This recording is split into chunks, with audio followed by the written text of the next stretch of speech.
Hello, everyone, and welcome to episode number 3 of Footy Abroad. Welcome back, What's going lads. on? What's going on?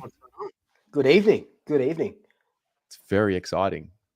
It is, we're back. We're a bit different today. It's just our three heads, but should be fun nonetheless.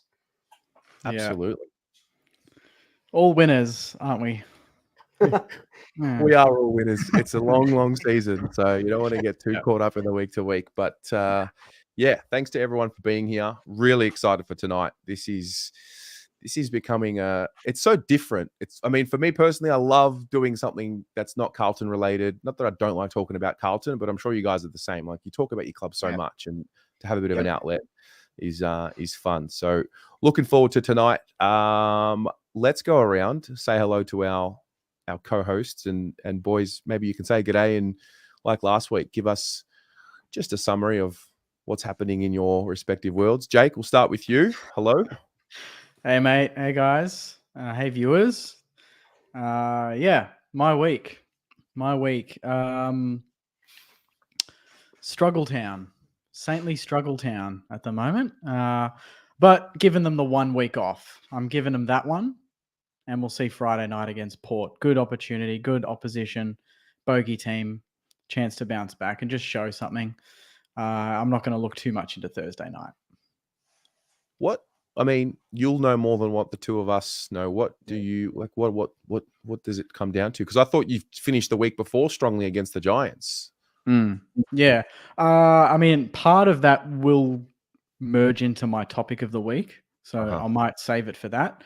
But then part of that was the Doggies probably under the most pump out of any team this season so far, and came out and performed very strongly. We'll see though. Fair. No, fair.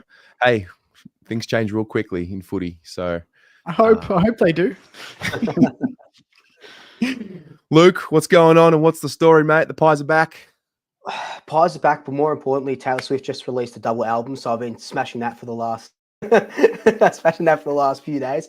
But no, the brutal Pies are back. I thought it was going to be a very long day in the office after that first quarter, and then we just switched it on. 5 or so minutes into that second, and it was good to see the 2023 Magpies back, albeit game plan changes a little bit. But against Port, who have been really well. They 4-1 to start the season. Bit of flat track bullies, but no, it was good to get the win over a top 4 side as well. We went from 12th to 11th or something, so that's still not fun, but we're starting to get the ball rolling a little bit, which is really nice. Yeah. Is it too early to say the Pies are back, or did you see enough to say, yeah, that's us? That's our best. It's hard, like based on the last few weeks. So it started with the Brisbane game. We saw a lot in the Hawthorn game. We saw that we can go back to that thing where we just sort of close the game off if we need to. We don't have to score for 10 minutes. We didn't score for the whole quarter. And then, brutalizing a Port Adelaide side with they're comparing Rosé and stuff to like Judd, Cousins, and Kerr. Like, you know what I mean? So kind of we're probably not super back. It'll be the footy media. We're probably not super back. It'll be interesting against the Dons on Thursday, but we're getting there. We're getting there. Okay, very good, very good. Well, yeah, my Blues performed well. I don't know if you guys watched the game. At certain points, I reckon when Kelly kicks his third in the third quarter, it just looked like it was going to be a bit too much, too hard, too many soldiers down. A little bit of that started creeping in. And then, I mean, the one thing we were doing all game, even though we were, getting beaten, was we were dominating around the middle. And then eventually kept going for longer. And lo and behold, we unleashed the old premiership quarter, is what the Carlton faithful are calling it, because that's apparently what it used to look like when we would just come out after halftime and find something. And it was electric. I've got to say, very few games I remember enjoying like that on Saturday. So up and about, but I've learnt my lessons. Don't call it too early. Just take it a week at a time, You get a bit of confidence. Giants were 5-0, right? So you get a bit of confidence playing them, and they were, like you said, they were sort of dominating. But you could see, Sam Walsh had 2 really good games, like back to back, which is insane. But when it's a player of that caliber, obviously he's got to sort of do that. But there's a lot to like about the last quarter and a half of the game for you guys. Yeah, absolutely. I mean, lots to like. Lots to like. But we're gonna have to consolidate this week. Big couple of weeks coming up. We've got the Cats this week, which we'll take 1 week at a time, and then next week's going to be a very interesting episode. Yeah, next fortnight's going to be very interesting. But we don't have to think about that just yet.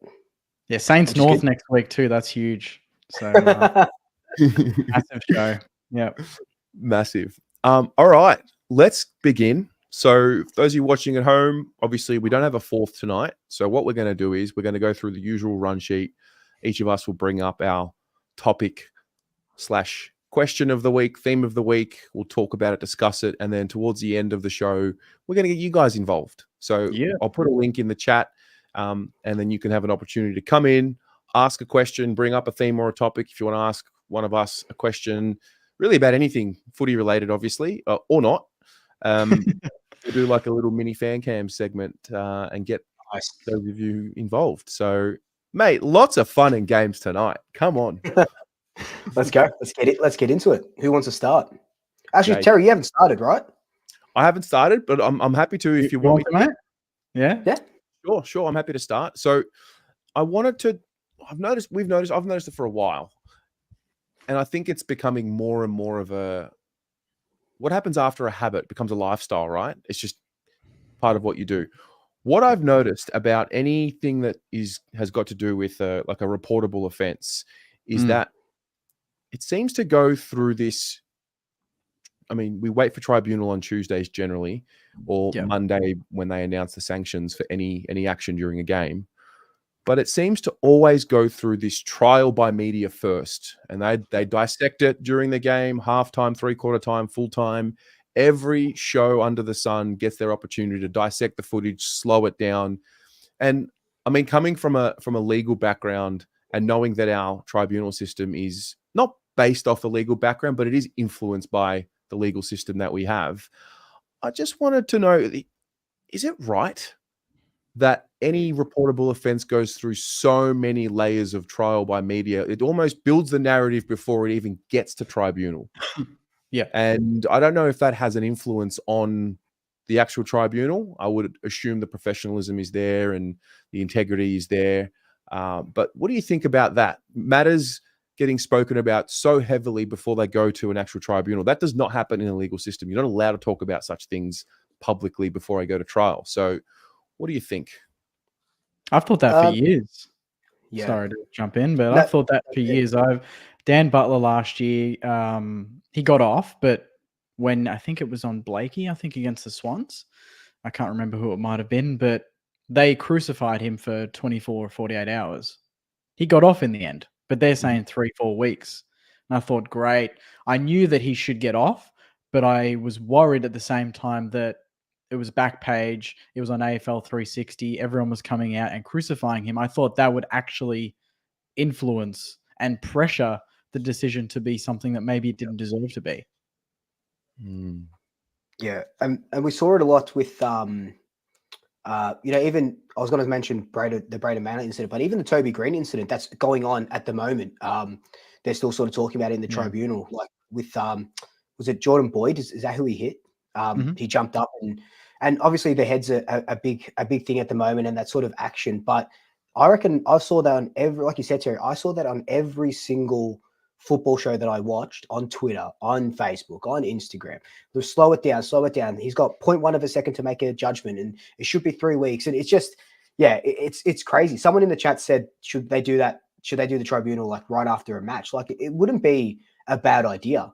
So you're not getting 48 hours, or if you're on a Saturday and you got the tribunal on a Tuesday, that's nearly 72 hours of just media back page nonsense. Yeah. I mean, I think the Toby Green one, for example, this time around, if this was 5, it's funny how narratives change. and who they want to look after and what the narrative of the time is. So Toby Green goes from, you know, young player entering the league for an expansion side, seemingly couldn't do anything wrong, star of the competition. Then he went through this patch of like they loved his aggression and like how good seeing this young kid just show the aggression. Then there was probably a 2 or 3 year block window, maybe longer, where it was he's a thug and everything he did, they were absolutely crucifying him, so to speak, in the media before going. Now he's had a couple of years where he's good behavior. They've turned him into the captain. The narrative's changed. They want to, you know, build up his character again. And now it's almost gone the other way. Like at the end of the day, he hit him in the head. He chose to bump. Whatever happens, happens. I'm going to move on and sleep well. Luckily, Jordan Boyd wasn't concussed. But I just think what they're doing, it's very hypocritical to what they were talking about only 2-3 years ago with Toby Green in particular. And it all just depends on the timing. Are they trying to pop up Toby Green this time around? 3 years ago, they were all trying to get him fucking suspended for 8 weeks. I think the kick on Caleb Daniel in the marking contest was the one I remember where it was it was just shown like to really assassinate his character, so to speak. And it's almost like they're trying to defend his character after, you know, bringing it down so much. I just think it questions the integrity of the process for me. And I think what we should have is a sanction as soon as we possibly can. Then you comment, because you can't stop them talking about it. The media needs something to talk about. I really do understand that. But I think it doesn't sit right with me that it happens before the actual outcome is decided, because they go into the tribunal today knowing what the narrative is going to be, and they can 100%. almost decide what the outcome will be and see if it's going to marry up with the general narrative of the footy public. And I don't think that's an integrity. I don't think that shows integrity for the process. Is that something that the AFL needs to go to broadcasters and commentators and say, we would rather you just kind of don't do that? Because you can't ban it, I wouldn't say. But they know that you're going to get a rise from people online. Like you said last week, Terry, it is entertainment. And it's a topic of discussion. And if it is the biggest topic of the week, they are going to maximize it to the nth degree. Do they have to go to a Channel 7 and say, look, you can talk about it, but please do not speculate on the extent of what the suspension may be? You can talk about it and say, yeah, that looks a bit high. I probably could have avoided it. But just don't say, well, that's got 4 weeks written all over it. It's like, you don't know. You're not an expert. You can't say. They're allowed to talk about it and maybe show a replay, but just don't say, yeah, that's 1 or 2 weeks. What do you reckon, Daisy? Yeah, that's 4. What do you think, Hutto? Yeah, that's 6. You know, it's like, you guys are just taking bets on this or what? Yeah. You know? And with that as well, like kind of like what you were saying about Dan Butler last season, if everyone said that Toby Green incident was 3 weeks, and then, you know, you have people sort of on social media agreeing, saying, yes, 3 weeks, 4 weeks. And then if he gets off tonight, because they're disputing it, there's another uproar, and then there's more headlines. And it's just, we'll never win. We'll never win. It does generate, and someone keeps saying it, it does generate a lot of clicks. It does generate a lot of traffic for the AFL and stuff like that. But the biggest, I think the biggest point of contention, and they've been saying this for a while, is just getting rid of Michael Christian's role altogether. What do you guys think about that? Could not agree more.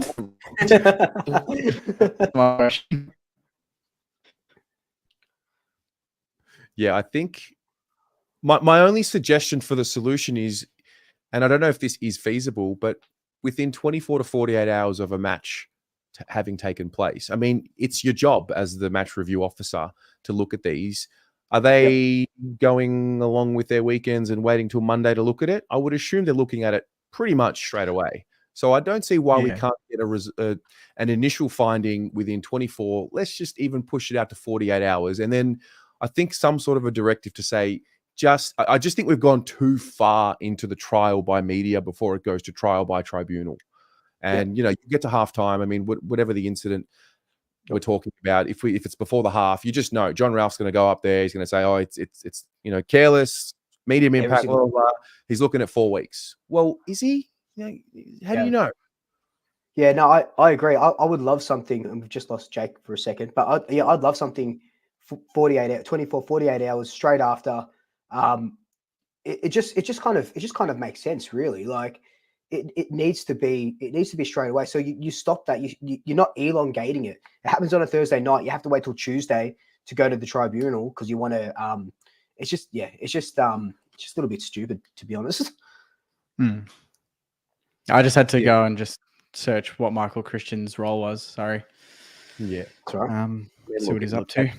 At the end of the day, we can talk about, but the precedent is this and the precedent is that. Like Jesse Hogan got a week, and then it got overturned. Yeah. I'm baffled. He literally intentionally tried to hit him in the face. And this is what I said. I think I said this on the first. It might have been on the first episode where I talked about Nick Dacos and Pendlebury hitting players. Like Nick Dacos did it last year, hit someone in the stomach, got a fine. Pendlebury slapped him in the stomach, whatever. Those are the sort of actions that should be suspendable for a week. Jesse Hogan, clipped him in the face, unintentional, whatever or not. He still had the intent to swing and hit him. I don't care if it was a slap. I don't care if it was a fingernail. It's still the intention. You have a bit of a crazy sort of example is the Collingwood Port Adelaide game. You have Bobby Hill giving up 4 goals to his teammates to kick goals, right? Amazing sort of role model. That's who you want to look up to. But now Jesse Hogan can hit a guy, get away, get suspended, but they get off it because it was, unintentional or whatever the tribunal said. It's not.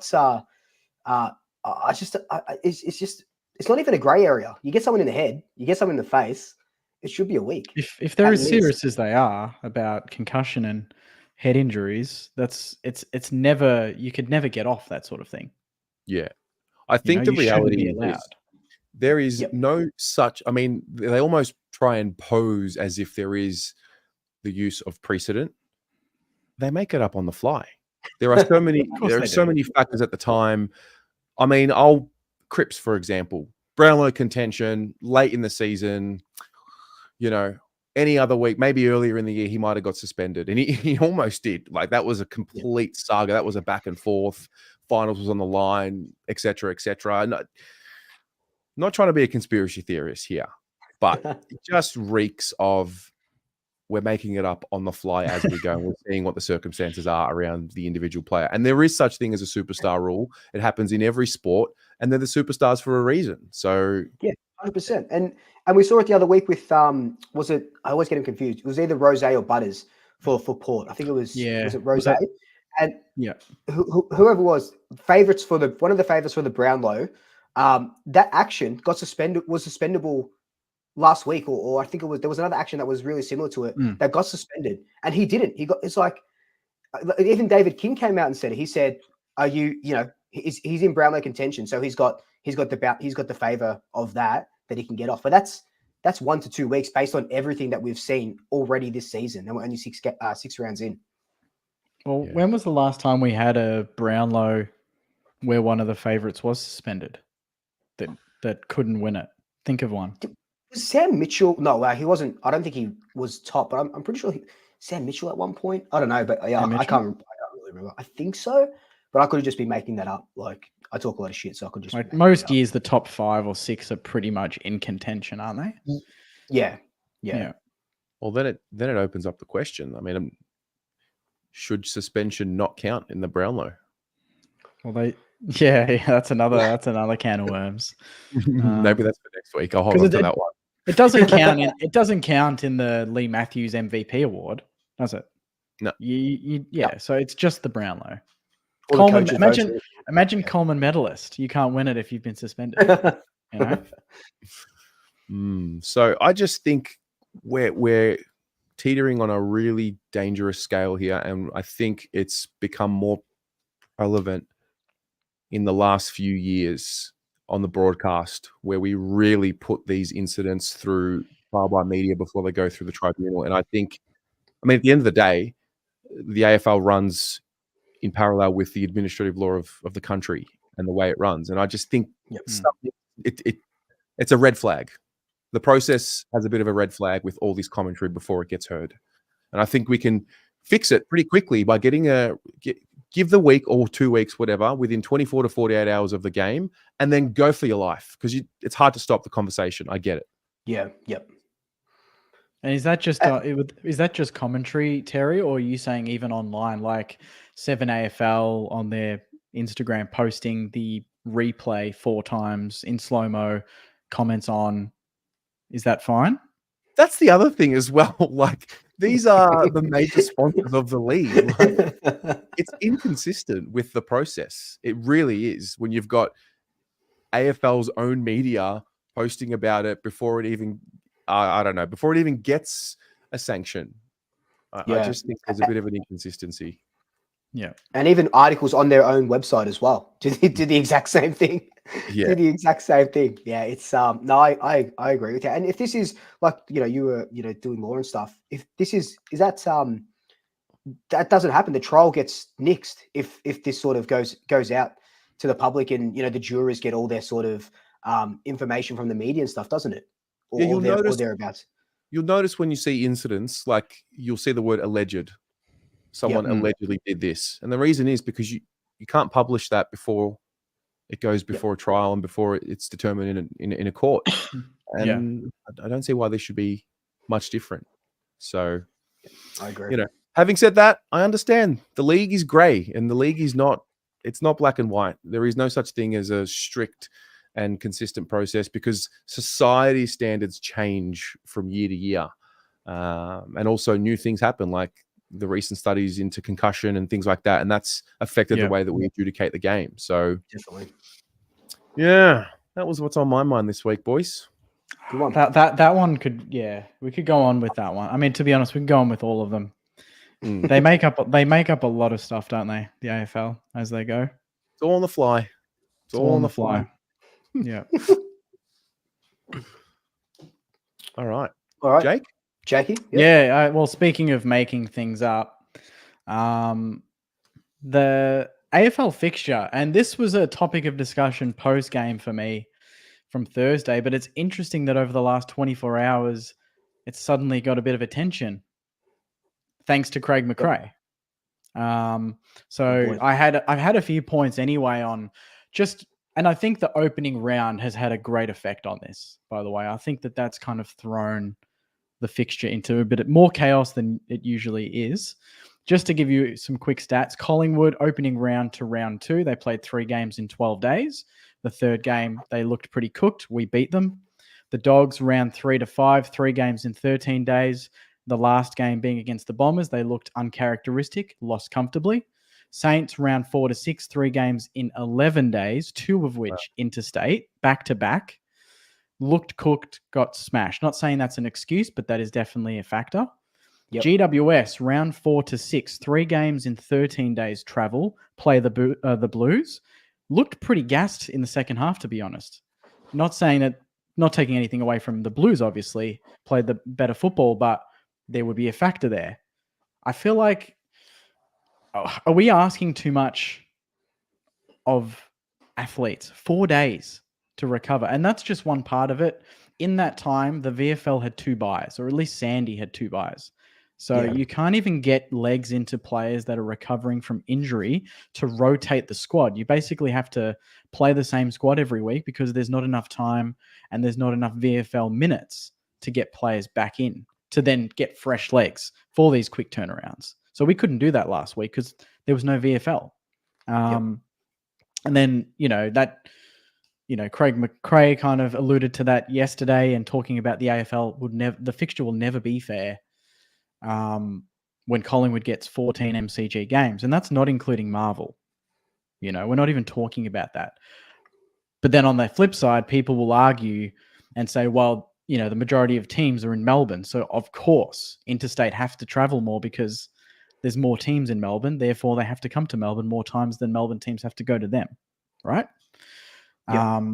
And then just to finish my little argument, some teams are going to have 2 buys before teams have even 1 bye in the season. 2 rests before teams even have 1. That should never happen. The Hawks finished 3rd bottom last year. They play West Coast once in round 15 and have one of the hardest fixtures in the comp.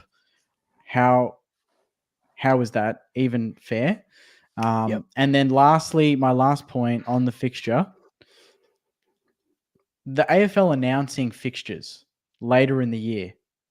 You know how they do the staggered thing because of COVID? Yep. That's shocking from a fan perspective. It leaves absolutely no time for people to organize leave, to book cheap accommodation. They can only do it a few weeks out, which is by then the demand's high, the costs are high. There's no cheap flights. We can't plan the year in advance anymore. So for me, the fixture is just chaos, and those are my points. But the big one is mainly the 3-day, 4-day sort of turnarounds for teams. I think that it's going to come. It goes around to all teams, and people say it evens out at the end, but it's not. It doesn't. It actually doesn't even out at the end. That's a cop out. Collingwood will always have the biggest advantage in football. What's the way around? Do we need to get to 20 teams so then we can actually do the home and away thing a bit more? Is it because we don't have 20 teams that hurts us? Do we need more gather rounds like we talked about to have more neutral venues to break up that sort of, instead of Collingwood play 14 MCG games, have a gather round 3 times a year? That's 2 less MCG games for them, more neutral ground to play them on instead of playing them at the G. What are the solutions to making it a bit fairer across the comp? That's a lot. A lot Sorry, of I know. Yeah. I better write some things down here. Yeah. Hang on a second. Well, I couldn't just shit can and say it's unfair. I wanted to back it up a bit. No, 100%. No, I'm saying it's a lot, but I agree with every single point that you're making. I remember after we got done by the Saints, I tweeted, and I don't know why I even tweet anymore. I just got fed up, but I said, I always say, other Saints playing good, but three games in 12 days is crazy. And 2 of those games, one was in Sydney, so that's fair enough. Then we come in and we play 2 at the G or whatever it was. And Craig McRae said it yesterday, and he's been saying it for the last couple of weeks, and Damien Hardwick sort of agreed with him. A 5-day turnaround in between games, you don't have a chance to really go into your game plan and see what's stuffing up and see what you need to fix. So those first 3 games where we tried something really different against the Giants, we only had 5 days, or even less, because the players get a day off the next day, right? So it's 4 days, but then they have to have a recovery at the gym. So then it's 3 days, and they only get 1 main training session. So you have to fix your team on the fly. And we were seeing that for the first 3 games because we started really poorly, got a little bit better, and then obviously we go and beat Brisbane because we had 7 or something days in between. But I agree that the fixturing, and I've been saying it for a long time. I would love it if we could get 36 games or whatever it is, play each team twice. Never going to happen because of all of this. It never going to happen. But I was even saying it last year where some teams played other teams twice before Collingwood even played another team once. I think we played Gold Coast right at the end of the season, or someone right at the end of the season, but we had played Adelaide twice at that point and another team twice at that point. Like it really doesn't sort of make sense. And when you're talking about the fixturing and being hard and stuff like that, poor Adelaide, they finish in the top 8 or I think they finished the top 6, whatever they finished. They had a relatively easy draw to start the season, and Collingwood had a bit of a difficult draw. We win the premiership. I understand. I get that all. But yeah, I don't know what the turnaround times for Carlton's games have been, but yeah, even the Saints 3 in 11 games. It's just, I don't know. They're asking a lot of these players, and they're asking a lot of the fans as well, I reckon. Yeah, and you make an interesting point. We talk about 4 or 5 day turnarounds, but I like that you mentioned how many actual training drills, how many sessions do the coaches get at your training ground? That's what matters. You get 4 days off, but that's 1 session between games to really talk about the game plan and the opponent. How is that even possible? I have a few thoughts. First of all, the answer and the solution is be better. Just be better. Honestly, And I can say this now because Carlton, we were playing the Sunday games, the graveyard shifts, not long ago. You get better, you get rewarded. The reality of not only the AFL, but this world is no money, no honey. And if you can show that you're bringing in more money, you get more honey. And that's just a reality of life. Carlton had a finals berth last year. This year we've been put in, lots of primetime slots because the fans show up. We sell a lot of tickets. People are watching us. People are talking about us. We are just one of those clubs. Is it fair? It's probably not, but nothing's fair. I don't know if it all evens out perfectly in the end. It doesn't. It is imbalanced, but everyone's got some level of imbalance at some point. Carlton at the moment are going through this really interesting run. 7-day breaks we've played. We're about to play our third game at 4:35 on a Saturday in a row. Then we'll get a 6-day break against Collingwood. I'm pretty sure some point, I think it's between round 10 and 13, somewhere in there, we get our stretch of 3 or 4 games in that short amount of time. We're going to get ours as well.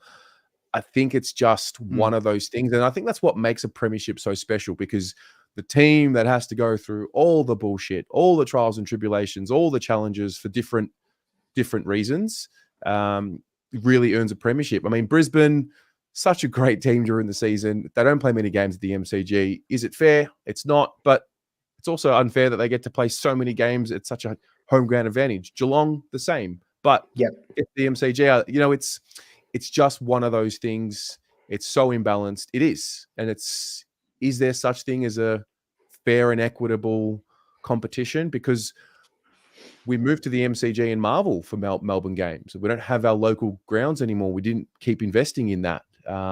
So it's hard. I just think, I don't know if it evens out, but eventually everyone cops their harsh time with the fixturing. Now, a team like, St Kilda, on the rise, sort of, most people probably have them in that 6th to 10th bracket before the season. You're like on the precipice of just going to that next level. I guarantee you, if you finish top 4, your fixture will look a lot better. You won't be playing gather round games at Norwood Oval. You'll be playing at Adelaide Oval, and you just you get rewarded. And that's why winning is so important. Collingwood, I mean, I've got heaps of Collingwood mates, but one in particular was telling me about, haven't played at the MCG that many times in the first 4 weeks, whatever. I'm like, yeah, but you play 8 of your last 9 games of the season at the MCG. So it's going to come back, Yeah, 100%. We get that. We get, I think in the second half after the bye, we travel to the Gabba, and then everything's at Marvel or the G. I think 8 of our last 10 are at Marvel. Right. So a second half of the year does even out. And you said, Terry, at the start to be better, and that's exactly right. We know Kangaroos aren't going to get these sort of deals because obviously they're the Kangaroos at the moment. But on the flip side, which is kind of what I was saying, the premiership, the team that wins the premiership always gets that harder run because they've just won that sort of the premiership. So they get, even though it's 1 week, but let's just say it, they get the shorter preseason turnaround. For even though it's a week from the prelim, we play that round 0, then we wait 5 days, and we play again against Sydney, then 5 days again. So we're getting prime time slots, and that's what you want. We generate lots of money, like Carlton generate lots of money, 70,000 plus every sort of week. Understandable, big games. But again, the flip side is even if you are playing these big games, you are getting these small breaks. Thereabouts. And there was some comment, El Paso's most wanted. that's just been commenting. And I understand where they're coming from, saying if we won, we wouldn't be complaining about this. But I don't think, in my opinion, when I sort of mention it, and Jake, you might be the same, it's not so much about the wins and the losses. It's about not being able to fix the shit that we're seeing. Like Collingwood shit at the start of the season. And we just didn't have that enough time to break it down, fix it. We only had 1 main session to fix it, or whatever that may be. Just not enough time in between jinx. And then we have the bye before the Hawthorn game where we were gassed, right? We were absolutely gassed. So we went to opening round, 2 games at the MCG, flew up to Brisbane, flew down to Adelaide, gassed against Hawthorn, just beat them, have a bye, and then come out and brutalize poor Adelaide. Like, you can see how beneficial the buy was, not even to like battered bodies or anything like that, just to get whatever it is, 12 days to work on, okay, here's the fundamentals that went really wrong. Here's how we fix them. And yeah, I think that does really help. And I'm not making, like you said, I'm not making excuses for Thursday night. It's just, I'm just very intrigued. The first time I've ever heard Ross Lyon kind of be very nervous before a game. He said it himself on camera, pre-game at Marvel that night. He said, I'm nervous, to be honest. And I only saw that after the game, and I thought, okay, he knew something. He knew that the boys were a little cooked going into this. And I mean, you think about the week before, we finished like a house on fire against the Giants. So we threw everything at them in that last quarter. We ran on top of the ground. If we pinch that game, but then get cooked against the Dogs, you kind of go, I'll take that 3-3. We just beat the Giants. We come back. We're a bit fatigued, but we fell that 1 point short, fly back home, 4-day turnaround. We play on the Saturday. We fly back Saturday night. We play the Thursday night.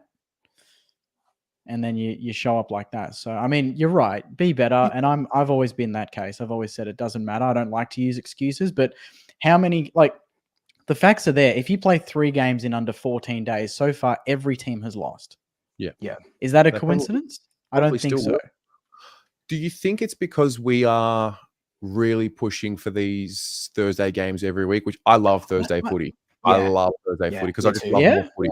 We've got a Wednesday game tomorrow. I'm so happy because the week's just all set. So the trade-off is, more content in the game because this is a business, the way I'm looking at it. Yeah, of course. Rather than having an overlapping game on a Saturday that plays at the same time, if you can get one game played, one after the other during the week, you're going to take it. And I think maybe if we talk about the balance going into, well, this is what's going to generate more viewership / revenue for the league and the clubs, they're going to do it. But the trade-off is you get fixturing issues like this. Yeah. And like some people suggested on Twitter, maybe if you're doing the Thursday night game, at the very least, play 2 teams that played the same day the week before. So it's even. The Dogs played on the Friday in Melbourne.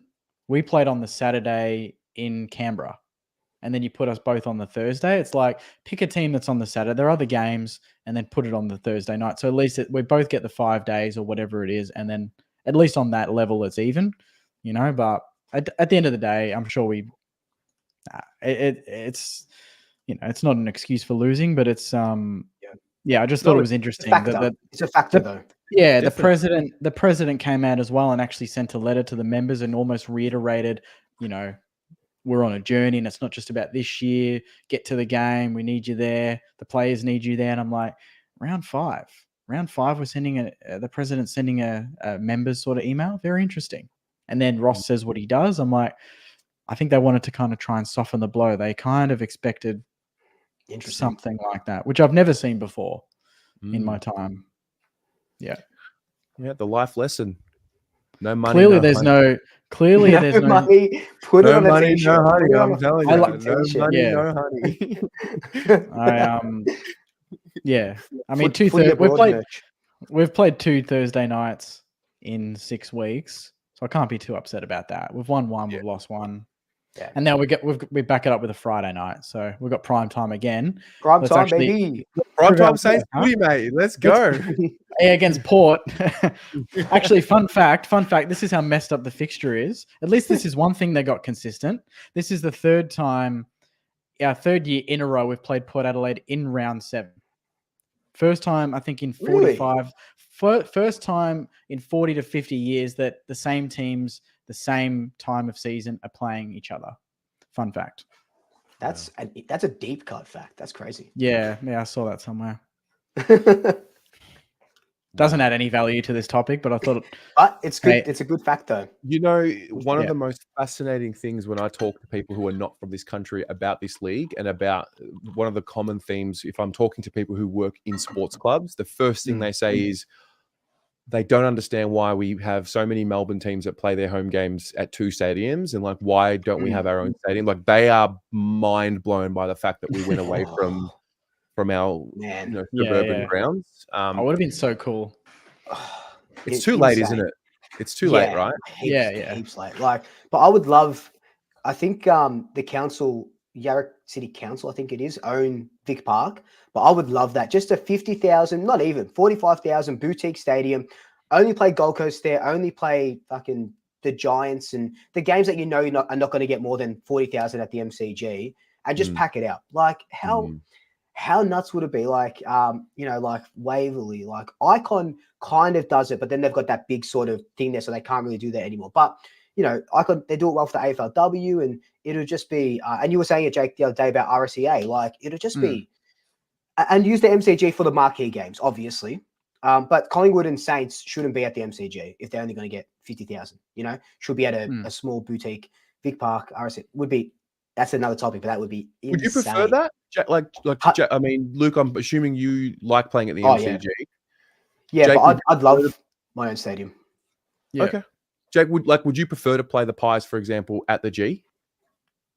Right now, at Marvel or the G? I guess in general, Yeah, I love playing at the G. I think we need to play more games there, not less. We only play 2 or 3 a year there, if that. So if we take away from that, I mean, that's where finals are played. That's where the granny is. Wouldn't mind getting some more games there. And I think, depending on the form of the teams, we got nearly 70,000, I think, in round 2 or whatever it was. So yeah, we're not getting 50. We are always going to get more. Yeah. But I get what you mean. Yeah. But like, you're not going to get Collingwood's not going to get 70,000 against Fremantle or Gold Coast. Nah. How much would you get against a Gold Coast at the G, hypothetically? 45? Yeah, depends what's happening. 55. Yeah, 100%. He's going to check the most recent. Do you know when we played the Giants, we played the Suns last year after the Essendon loss, so we had lost 8 of 9. 26,000 showed up at the MCG for Gold Coast Carlton last year. Yeah. Really? Everyone had jumped off. Everyone had given up on Carlton. Yeah. The fans had had enough. They were like, but to be fair, like we were at our fucking wits' ends, mate. Like it was doomsday. So we got 27 last week against the Doggies on the Thursday night, and apparently the trains were screwed. 27?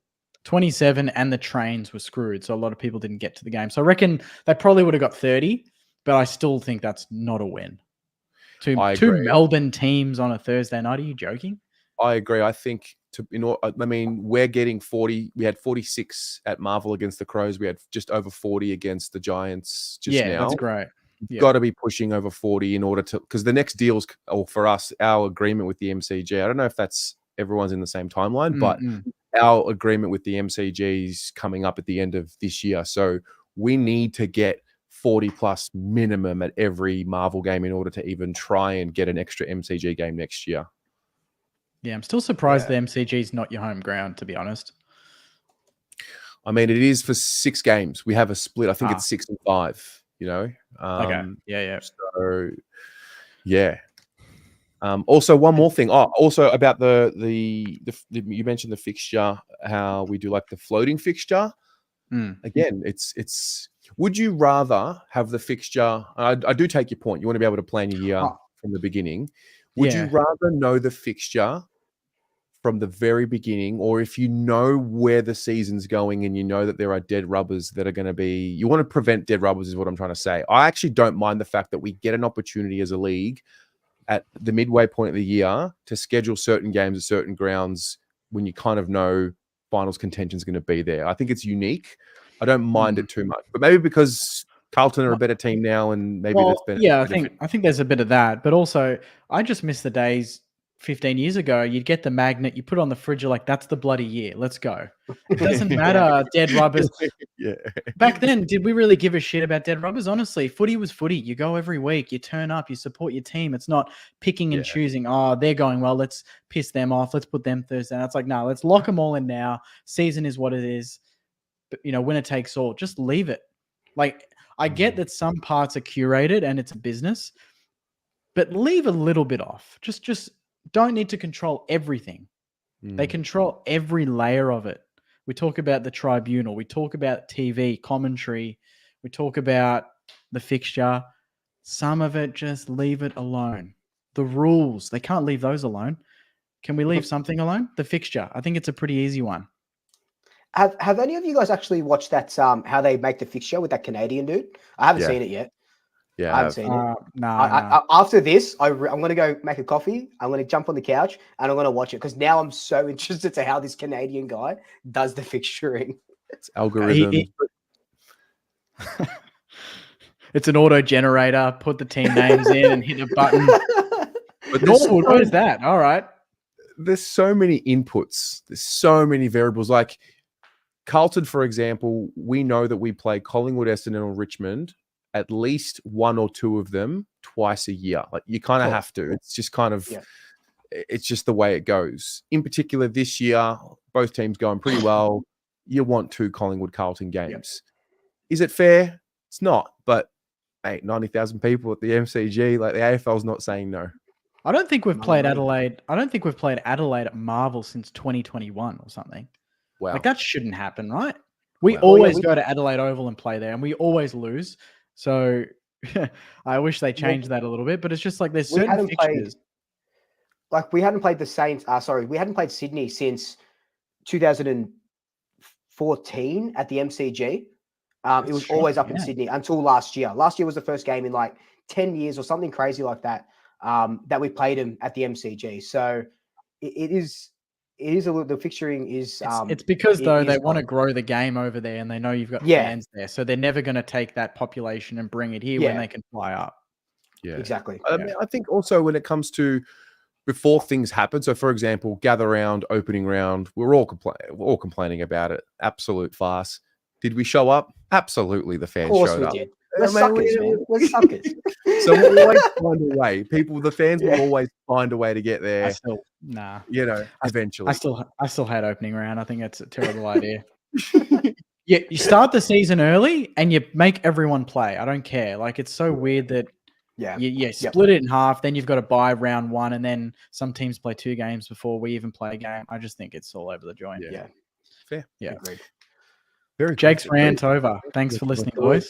I like it. Love it's like it's cathartic, you know. It is. This is it's like a confessional almost. I was altar boy for 2 years at my local church back when I was in high school, and it's kind of like that, just open, cathartic. You let it all out. You exercise the demons of the AFL fixture, you know. Oh, there's more demons, but we'll save those.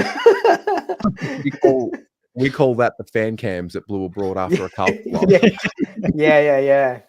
I can't wait. I can't wait for a fan or a couple of fans to come on and share some thoughts. I'm excited for that, for one of the topics. Yes.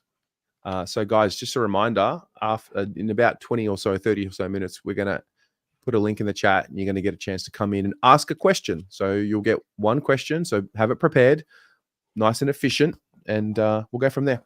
Luke, what's up? Awesome. Cool. So I bring up this topic because Jeff Brown, our president, mentioned it during the week. It's about rebuilding and, keeping yourself in premiership contention and how you sort of look at your list. And it's a great topic to bring up, especially with Carlton and a St Kilda fan as well, because you guys have been there before with rebuilding and stuff like that. And it's a little bit different now. So Jeff Brown came out and said that obviously Collingwood's got an aging list. We've got 6 or 7 players over the age of 30. So in a couple of years, they'll be gone. Jeff Brown said, look, drafting isn't going to happen for us. It's not going to work for us. We want to stay up the top. So we need to trade. We need to keep recruiting. We're looking at Bailey Smith. We looked at Max Holmes before he signed that 4-year contract extension. We brought in Lockie Schultz, Bobby Hill, Billy Frampton, Dan McStay, free agency training and trading like that. But the question that I'm sort of asking is, what do you think is the best way? Is it a mixture, or is it bottoming out, kind of like what North have done? They've traded away all their sort of players. And I'm looking at the best website, Draft Guru. I don't know if you guys use it, .com.au. Yeah. Carlton in the last 4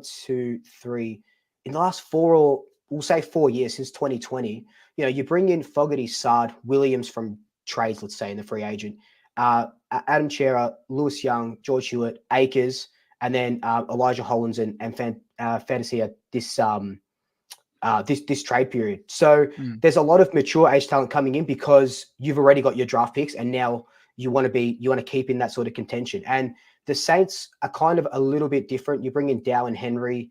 Zane Cordy last year, but you guys were very much in that first round for the for a couple of your picks. So you haven't been bringing in those big names besides like, Crouch and Higgins. But where Collingwood's in this weird, not predicament, or I guess it's a predicament because now we've given away our first round draft pick this year to Fremantle for Lockie Schultz. So we're hoping to finish top 6 at least. So it's not a, it's not a bad pick. Sorry, it's not a good pick for them. But now, there's going to be on trading picks soon. We want to bring in maybe a Bailey Smith type who's 23 into the midfield. So we're going to have to trade. So we're not going to get these top 10 picks, top 15, top 20 first round picks without trading these sort of players in. Like Geelong, Adrian just said it here. Geelong do it so well. Probably the best in the business for it. Sydney do it really well as well. What are you guys? What are your sort of thoughts and how your team's going with this sort of thing? Depends on the needs, right? Depends on where you're at too. So like North's approach versus Collingwood's approach is going to be different because Collingwood are looking at it going, we've just won one. They reckon they can get 1 or 2 more with the players that they've got with a top up of experience. North needed to get rid of experience and then replenish with youth, right? For us, it's been a bit of a mix where we kind of hit trades very early in 2020. We were kind of the first team that really took advantage of that, I thought. And we brought in Butler, Howard, Hill, Zach Jones, and Paddy Ryder all in one off season. And I thought that was absurd. Like, this is either going to backfire or we're going to become a top 4 team. Turns out we win a final, we get knocked out. But that did set us back quite a bit in terms of youth, in terms of young guns coming through. Yep. And now we've kind of reverted to that where we're not really getting rid of experience. We're trading off the Caulfields and the Greshams to get sort of draft picks in, get some value in. But at the same time, we've gotten a bit lucky. We got Mitch Owens and Windy from the academy, right? So we didn't really have to worry there. Philippo, we got lucky again, pick 10 or 11. I don't know how he slipped there. And then Nasai, pick 7 was a shock for people. So I think the balance is having a bit of both. If you can trade up and get a player, you do it. But you can't buy experience, especially where Collingwood's at right now.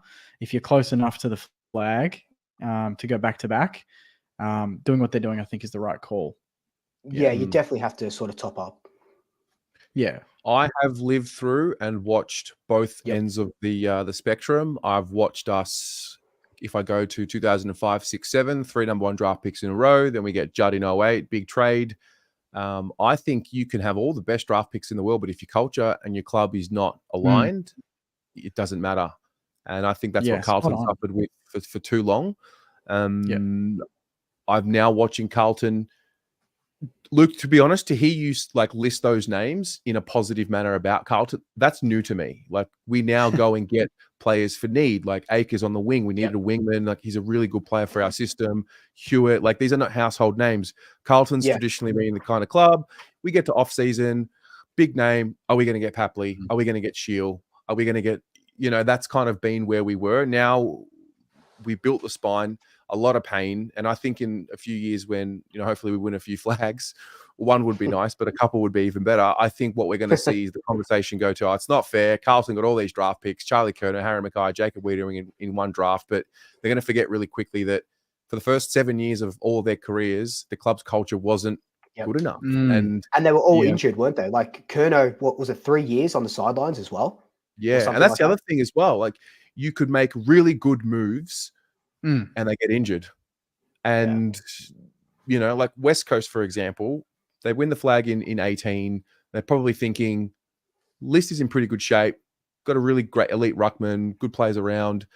And then they go and get Kelly and just take a punt. It doesn't work out. They get injured. Nick Nat gets injured, doesn't play, and it just falls apart. It's so hard. Yeah. And I think, I think leading sort of into that as well is, and Avengers YT says drafts are hit and miss. Would you give up, say you had pick 10, but that pick 10, and so say you had pick 7 and 10, right, for example, but that 7 and 10, Carlton will eat those up to get, and for Kerno, are you sort of taking that punt, like as a St Kilda supporter, let's just say, you give up pick 7 and 10 for a superstar, at the position that you're in now, or do you want are you building for the future as well? It's a balancing act. Like we had Freeman and Schoenberg. Yeah. 7 and I think it was, I think they were 7 and 10 actually, or something like that. Yeah. Didn't work out. Work out. And then we took him. And gave him one game. Yeah. And it was and it just didn't work out. And that's what happens at drafts. Retrospectively, would I have left 7 and 10 bundled up for fucking Josh Kennedy from the Eagles? Sure, whatever, obviously. But it's just like it's just weird, isn't it? And obviously when you look back, Patrick Cripps going in the position that he went in, 1,000 clubs passed up on him. You saying Philippou as well went at pick 10 or whatever, clubs passing up on him. The thing is, you're never going to know until five years down the road. Nah, and to be honest, people even was it when we drafted? Was it McCartan at number 1? Who was 2 that year? I can't remember the argument. Was that Bond? No, was that Petrarca? It was Petrarca. Yeah, because Bond. Yeah, we picked Paddy.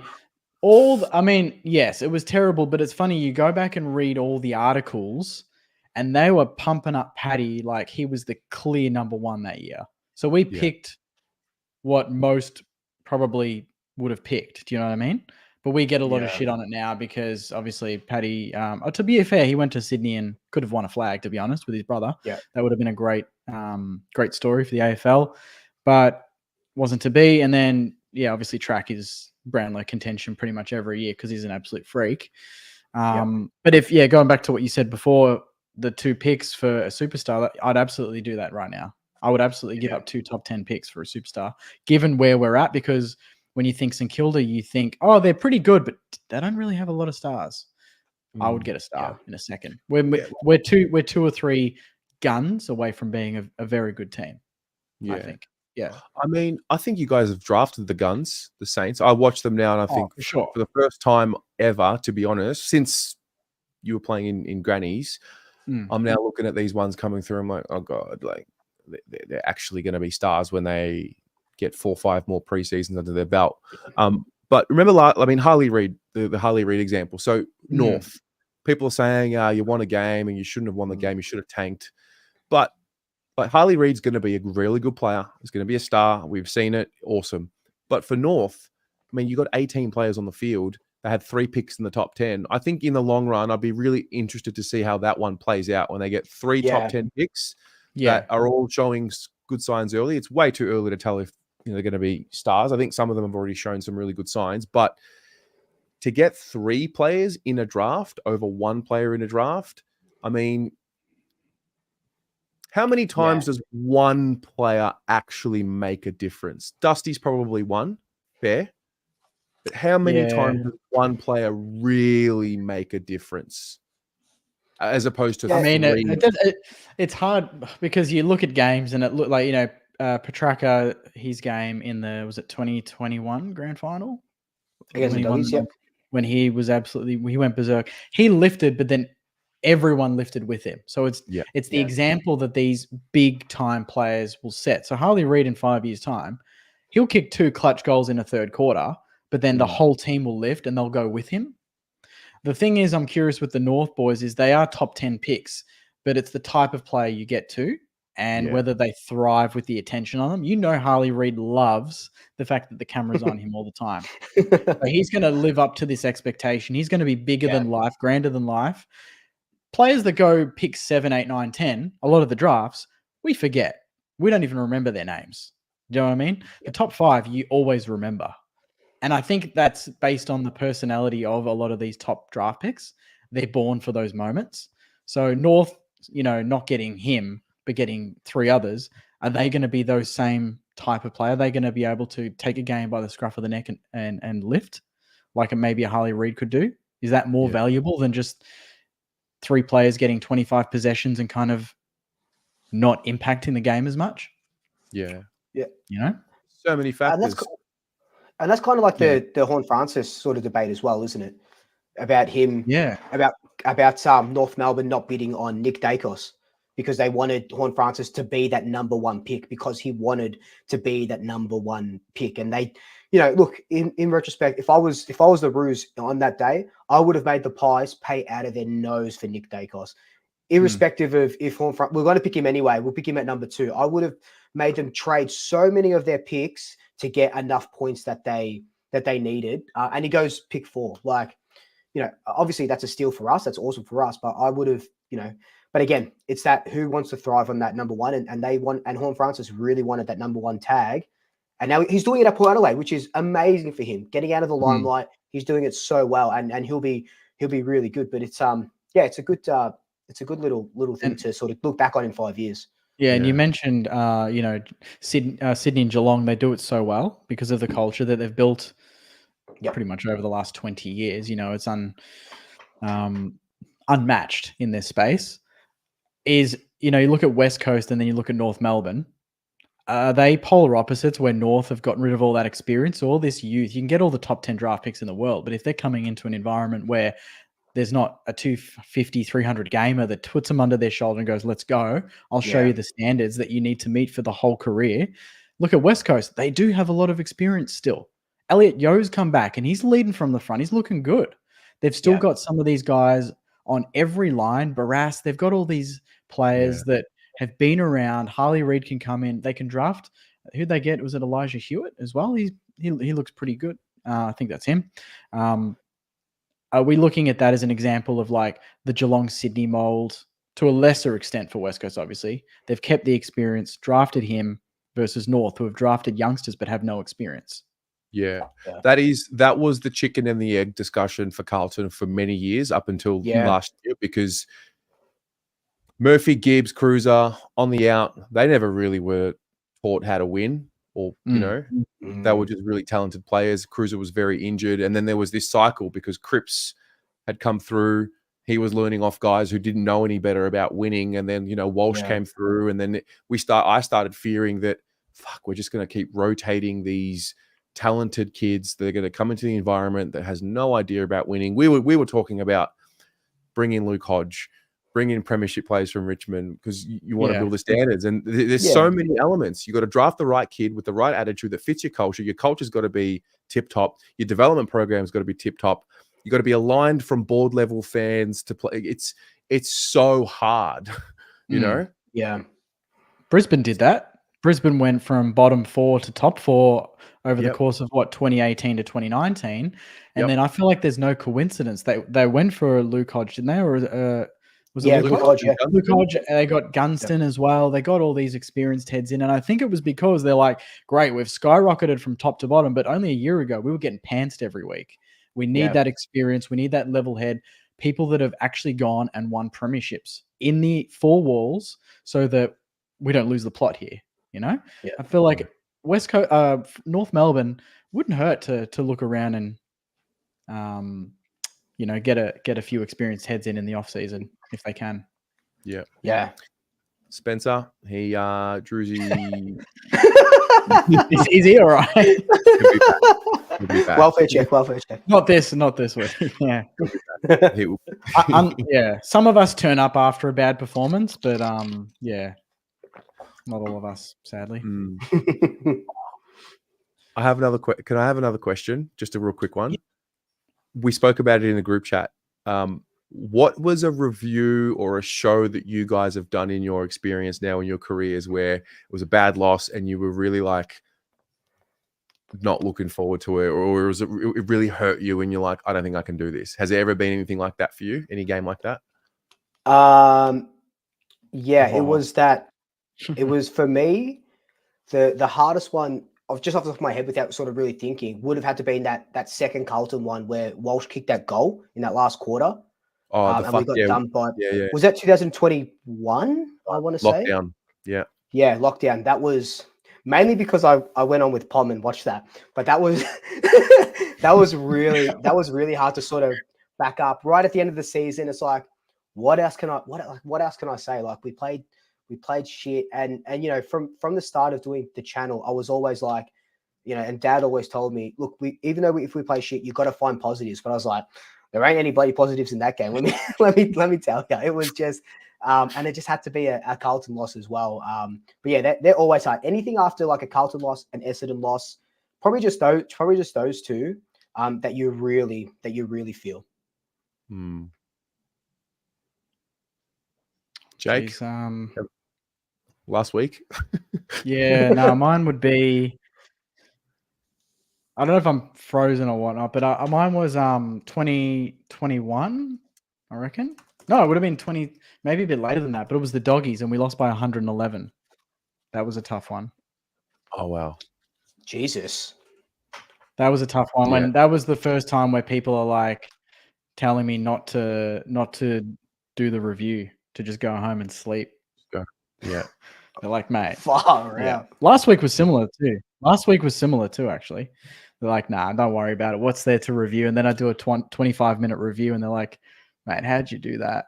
It's like, I watched mate, the you first gotta- 10 minutes of last week after the game. why? That's all I'll ask.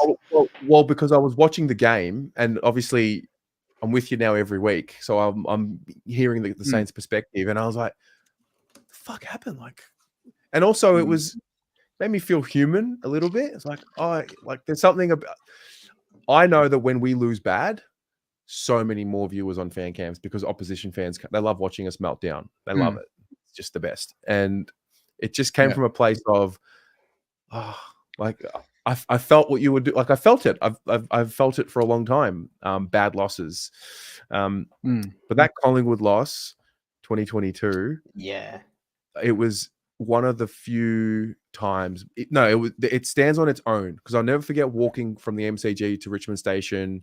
I bumped into a little boy and his dad. Like little boy was bawling his eyes out, crying, and I ended up like going and hugging him. He actually gave me this Jacob Wiedering poster a few weeks ago, but I remember thinking, I don't want to do it. It's too much. Also, you learn your harsh lessons doing content. The week before, I was like, it's written in the stars. It's got to be Collingwood. We're going to have to like beat Collingwood to play finals, and just all of the things coming into my mind as to why I didn't want to do it, but I knew I had to. But I think we're battle hardened now. Yeah, it's a little easier now, definitely. Do you kind of off what you sort of just said, where you were like, it's written in the stars and all this sort of thing. I remember going into a Carlton game and, I was just putting up like videos and stuff and saying, it's going to be a good game. We're going to win, blah, blah, blah, blah. People say, no, don't jinx it or don't get a big head. What if it comes back and bites you? Do you kind of care about that anymore? Like I used to be like, do you still care about that? Oh, okay. Okay. Every time I get too confident, we lose. Every time. I'm really careful with the karma. I'm really careful. I try and make sure I'm humble and show respect. The Collingwood loss was the start of that learning curve because it was harsh. And yeah, I'm very superstitious about that. Okay. Yeah. I guess superstition is sort of a big thing about it. What about you, Jack? Like, I think that's to me, it's kind of like the fun of it as well. Like, like not puffing out your chest, but being confident because you won't really enjoy the build up. Like Anzac Day, I'm gonna put a video together of all our previous Anzac Day wins and stuff. But I know if we lose, someone's gonna be like, oh, this aged like milk. It's like, well, if you leave milk out, of course it's gonna go bad. Like a broken clock's right twice, twice a day. So obviously everything is gonna age badly if you lose. So I'm just kind of like, I'm just sort of doing what I'm sort of doing. And then if it bites me on the ass, it fucking bites me on the ass.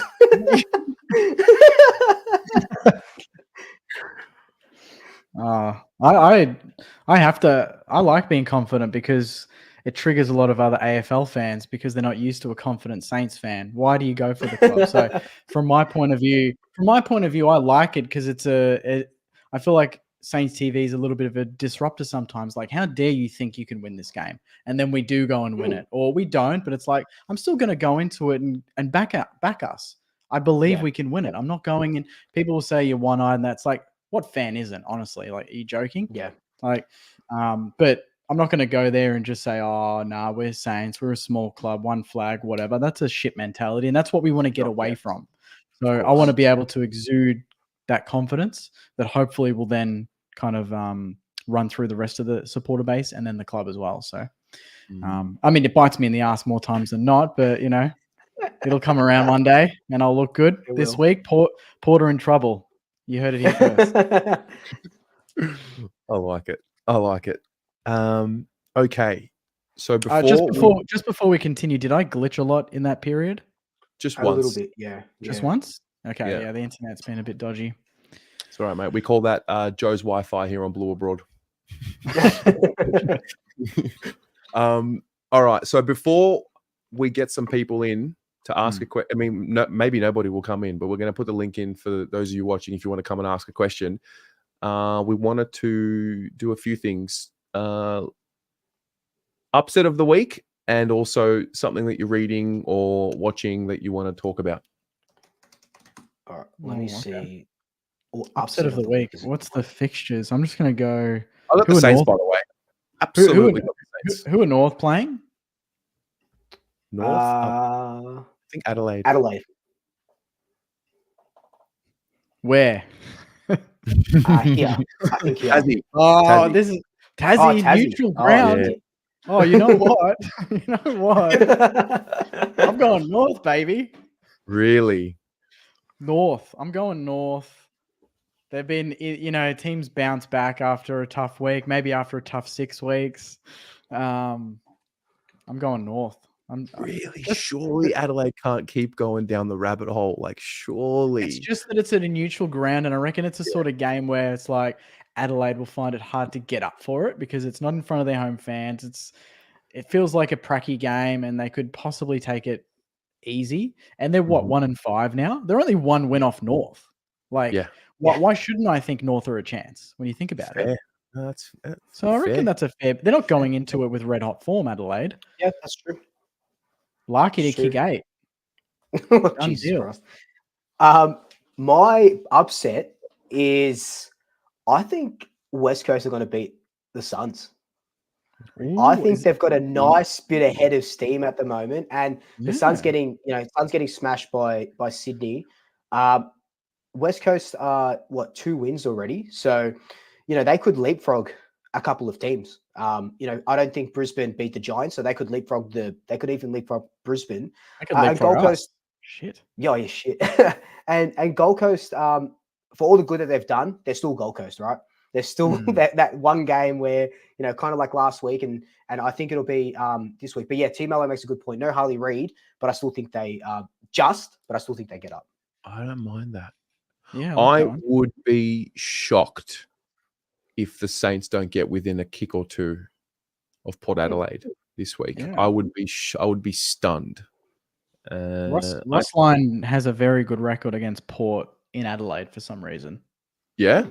Yeah, like even, I mean, these were the years we were very good, but we'd go there and they'd be second and we'd be first or whatever, and we'd flog them. But I mean, it's different times now, so it's and they're coming off a loss. I wanted them to beat Collingwood because I wanted them to maybe to get a bit overconfident, but they've been humbled.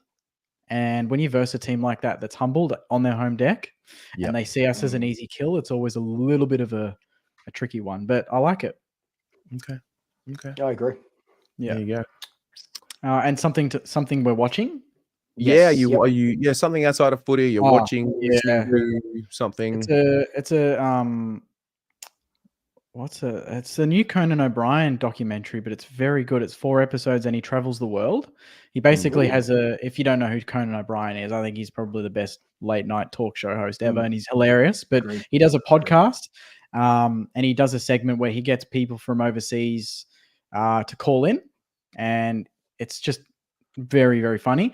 And he decided that for 4 of these people, he wanted that to travel to where they live. So I think there's a guy in Norway. He travels there and he's a DJ, and Conan goes and mixes a song with him, and he does like a good 45-minute episode on Norway. And you learn a little bit about the culture, but probably not as much as what you would with other travel shows. But it's a good 4 episodes, 4 hours. So if you're having a bad day or something like that, put that on. You'll have a good laugh. Where's that streaming? I've got it on Foxtel, so you can get it on Foxtel on demand, or is it HBO Max or something like that? Whatever the new platform is, it's on there as well. Yeah, but very funny. Nice. Nice. Cool. I love Conan, so I'll check it out. Yeah. My TV show that I'm watching at the moment is, and I highly recommend it, is Baby Reindeer on Netflix. Oh yeah, started. So quick synopsis. Pretty much, this comedian, not that good, sort of just starting out. He's getting stalked by this woman, like coming into the bar where he works, his comedy shows, and it just really gets out of hand. But it's fantastic. So it's a limited series, so it's 7 episodes. But the thing I like about it the most as well is it's a true story, and the comedian that it happened to, he's actually playing himself as the main character. So it adds a little bit more to it, because he's playing himself. Obviously, the names and stuff have changed, but the things that are happening to him actually happened to him. The experience that he's had in that show actually happened to him as well. So yeah, I'm up to the last episode, but you can binge it. They go for about 35 minutes. Fantastic, absolutely fantastic. Yeah, I can vouch. I'm 2 episodes in, and it's very good. Yeah. Makes me scared to date, but yeah, very good. Wow. I am reading a book at the moment called The School of Life, An Emotional Education by Alain de Botton. It's about, I guess, just figuring yourself out a little bit, how to understand your emotions, find and sustain things in your life. It's about letting go of the myth of the perfect life in order to achieve emotional maturity. Really interesting book, and really challenges me every time I read it to think about, I mean, we're all byproducts of our environment as children, and what happened when we were children. Some of us have experienced trauma, some of us haven't. Both sides have side effects as you grow up. So yeah, highly recommend it. Really, really good book. Yeah, I'm all about bettering myself. So I just put it up here on my on Google, so I don't forget about it. But looks good. School of Life and Emotional Education. We all need that sometimes, I reckon. I get that every week during the footy season. Yeah. No, I feel like I apply a lot of it. Well, you guys, I'm sure you're the same. You've created fan channels, but it's really become like a journey into your own personal development. You watch your videos that you were doing in 2021, and you're like, "Fuck, I've changed," or like, "I've got a little bit better there." And yeah, I'm really grateful to have this in my life, because it's allowed me. It's forced. You have to reflect, because you review your own performance and find ways to be better at it. So yeah, agreed. I love that they're all very different there. Yeah. Good. Yeah, that's what we do here at Footy Abroad. Accountability abroad, baby. Let's go.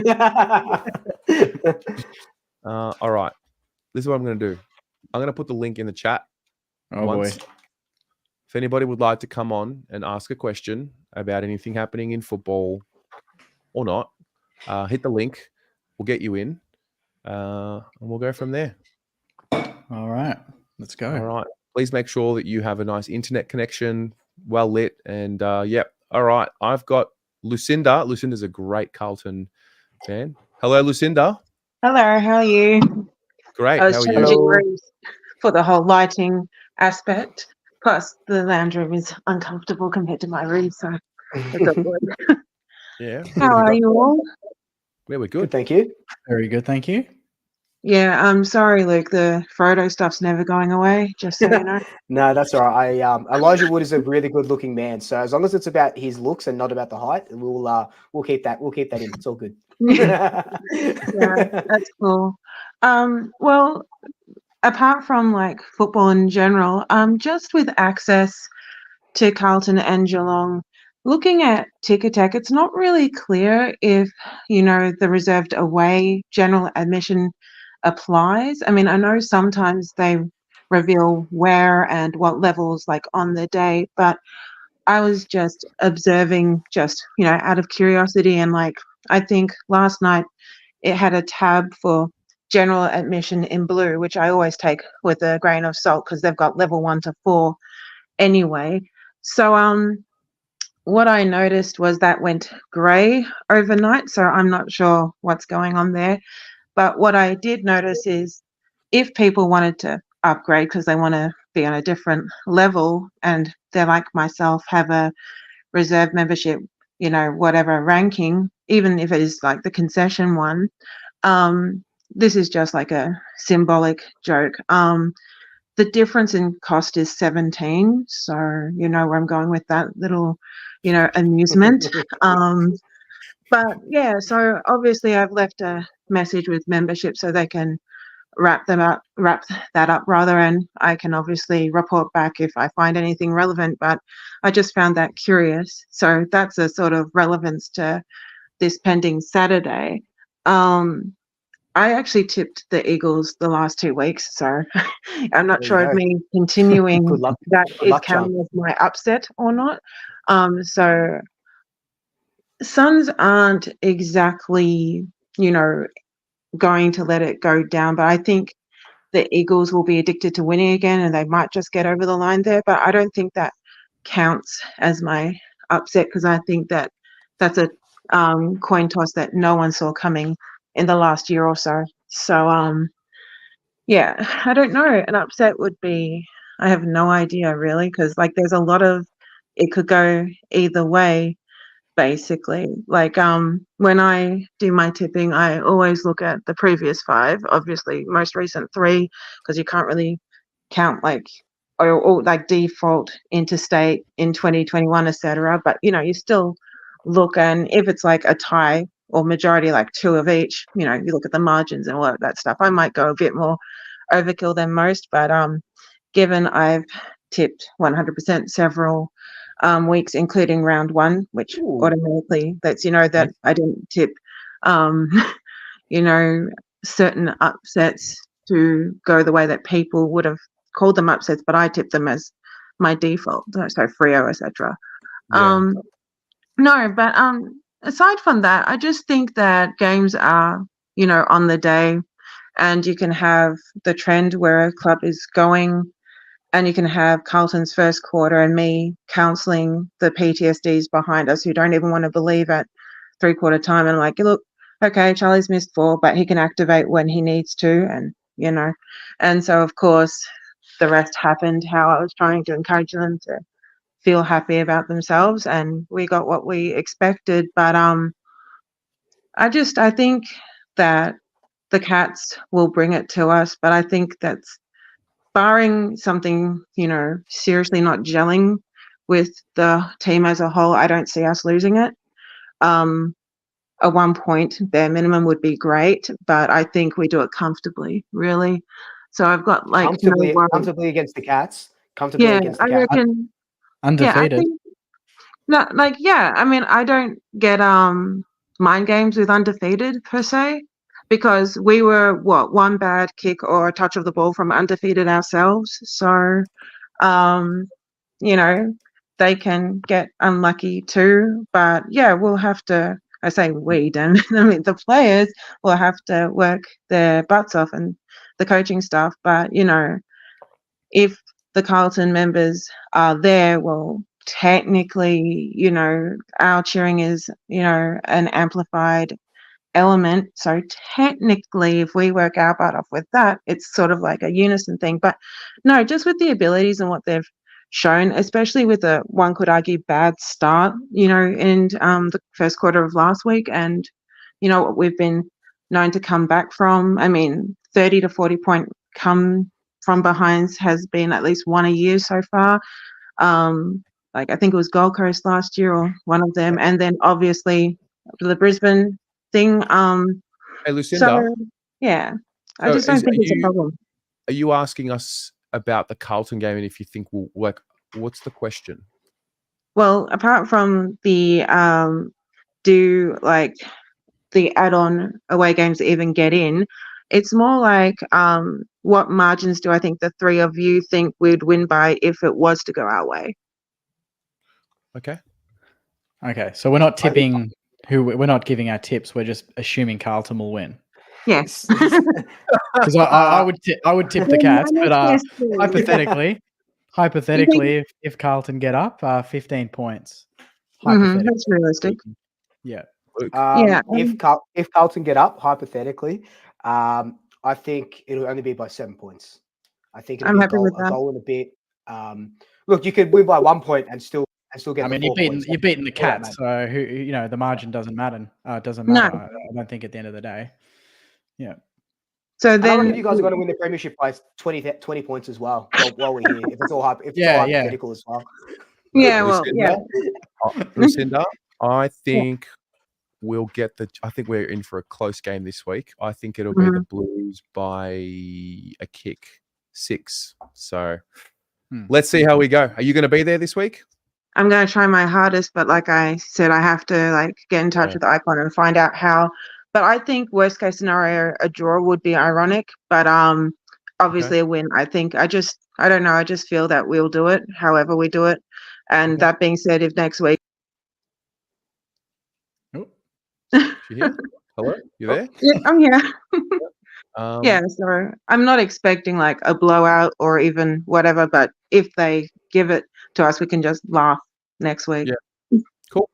Amazing. Thank you so much. No worries. Thank you. Bye, guys. See you later. Yeah. You're welcome. Go Blues. There goes that. The blue bag is up and about. All right. I've got Ben and Woody. Woody, hello, mate. Hey, mate. How you doing? We are good. Hey, Woody. Hey, mate. Look, I guess in terms of upsets, I think Richmond might have a sneaky chance tomorrow night. Just with Melbourne's kind of lack of firepower over the last few years or weeks and whatnot. I just think, maybe they could do it. They brought in another ruck too, so maybe they get on top of Gorn. But other than that, I kind of was coming back to your question about culture before, and it's a bit of a hypothetical and one that St Kilda fans have dealt with for a while, being one myself. We kind of missed a little bit in terms of Billings versus Bont and Petrarca versus McCartan. In the hypothetical, right? If we got those two, obviously great players, do you think St Kilda's possibly getting over the line in terms of getting to a premiership, or how close do you think they come? Are they culture changes when we were that bad? I'm trying to think of when the doggies and the D's drafted. Petrarca went through some tough times early days at Melbourne too, didn't he? He went through some shocking years. I think they started off pretty bad. Yeah, so, but that's the thing that everyone says is, you can look back on it now, but would, Bont, would Bont and Petrarca and these sort of guys be the players that they are now in our system with the coaches that we had at the time, like a Scotty Waters, Alan Richardson, Brett Ratton? Maybe if we had Ross then, who knows? But even then, he wasn't touted as a guy that developed young players. So I couldn't be confident in saying they would be the guns that they are now, because we've had good draft picks anyway. And you look at Billings. If Billings went to a different team, if he went to a Sydney or a Geelong, would he have lived up to that pick 4? Maybe.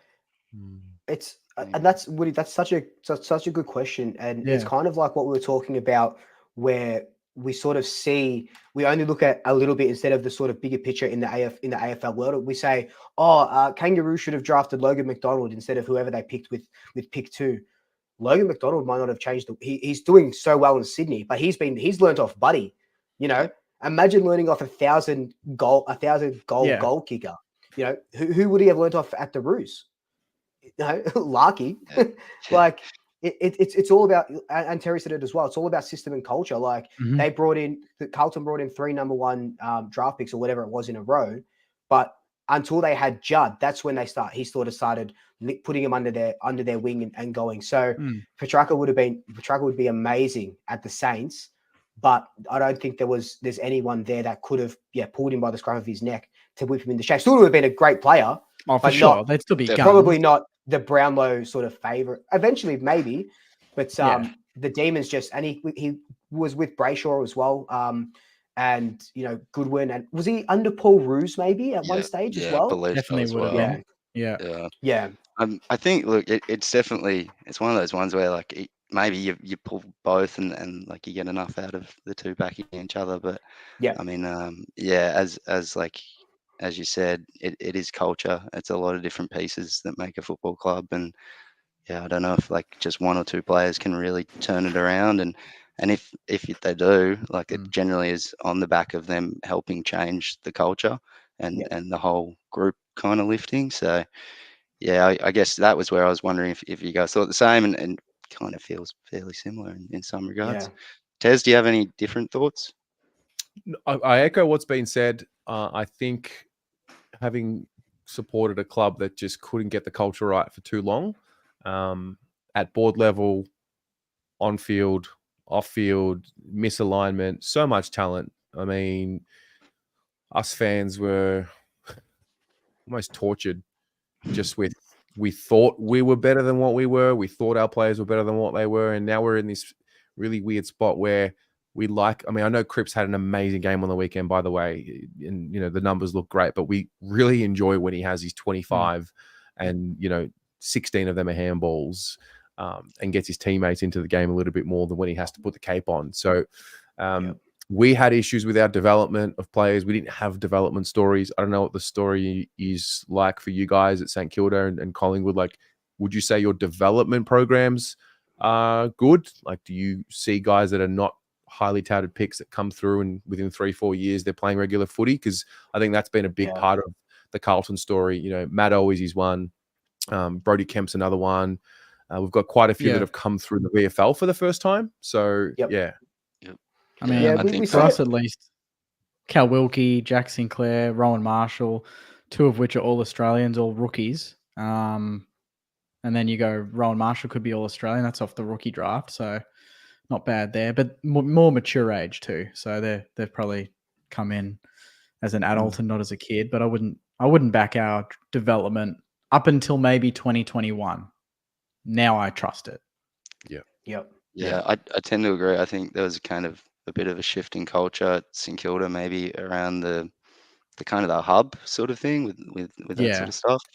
And then from there, you kind of start seeing more from the kids and the group as a whole, and it just feels like we're developing better since. So, yeah, tend to agree. But yeah, thanks, boys. That was generally it. And love your input. Thanks for tuning in, mate. Thanks for your question. Thank you, brother. Hey, how are we going to go on Friday? How are we going on Friday? I think we'll see a much better performance. I just don't know if it's going to be enough. It's tough. Port and import is never a fun trip. I know, it's a scary one. Yeah, we'll see. But I reckon we'll do better. Cheers, boys. Thanks, mate. Thanks, brother. Have a good one. Bye. Thanks, mate. Ben. Hey guys, how you going? Love your work. Thanks, mate. So I have a question about Marvel Stadium. So now when like AFL crowds get bigger every year and like membership gets bigger every year, and like Marvel Stadium when it first came like 20 years ago would always get like 50,000, would get like massive crowds for games, even if it was between a top 4 team and a bottom 4 team. But now I just feel like Marvel, like other stadiums, they're climbing in crowd numbers, but Marvel is like on the decline on crowd numbers. Your thoughts on that? As a supporter whose club doesn't play a lot of games at Marvel, so I think our first game at Marvel is against West Coast. I think it's right after the Carlton game. I think we play West Coast in round 9 or something like that. Personally, I love Marvel. Mainly, I'm a sucker for the commercial of it. So I'm a big comic fan. Marvel really appeals to me, right? Love it. But I can see why people don't. Coming off the out of Marvel onto the trains right after, it's always packed. Sometimes it's a pain in the ass to sort of get to. Jake, you probably have more to sort of talk about in regard to Marvel. But I know a lot of Collingwood supporters, they don't like rocking up there. It's that concrete wasteland sort of thing. Docklands could have been huge for Melbourne just in general, but it is just a concrete jungle at the moment. And it doesn't look good, doesn't appeal to a lot of people. And yeah, I know people who have Legends memberships that just won't rock up because we're playing at Marvel, even though we only play there twice a year or whatever it is. They just won't go. And that's why our numbers at Marvel are on the not really declining, but they're not good. They're not as good as they should be. But I love it personally, but I can see why a lot of people don't. Well, they just don't put enough into it, even pre-game, outside Marvel. I remember when I used to go as a kid near Gate 1, all the food outlets there were buzzing. There was awesome pizza joints. There was a Mexican joint. Greek joint. Like you would go there and spend an hour before the game there. Now you just go there and you go straight to your seat and you're just sitting there and you're just waiting for the game to start. And even the pre-game, like the way that clubs do pre-game, it's just underwhelming. You know, there's so much that Marvel can offer. They could turn the lights out. They could get some smoke going. They could get a concert going maybe every week, get a different band or a local band or something. Like there's so much that they could think of. I know they've completely redone it now at the front. It does look pretty cool. But even then, put like didn't they have like an outdoor bar at one point at Marvel years ago near gate 2 or 3? I can't remember what the name was.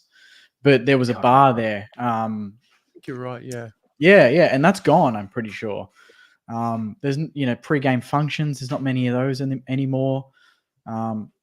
Yeah, I do agree. I think that fans just would rather watch on the telly and operate, in their own home at the moment, which is a bit sad. And from a Saints perspective, it's not great to hear that because we need to be getting more numbers. We need to be making more money at these games, and our deal at Marvel's not great. We don't get a huge cut as it is. So, when we're behind the 8 ball and we anticipate maybe 35,000 against the Dogs, but we only get 27, you take a bit of a probably hit. Like if that game was like 2005, like that Thursday night crowd's probably getting like 45,000. Yeah. When in 0405, I remember looking at the attendances, we would rarely get under 34,000.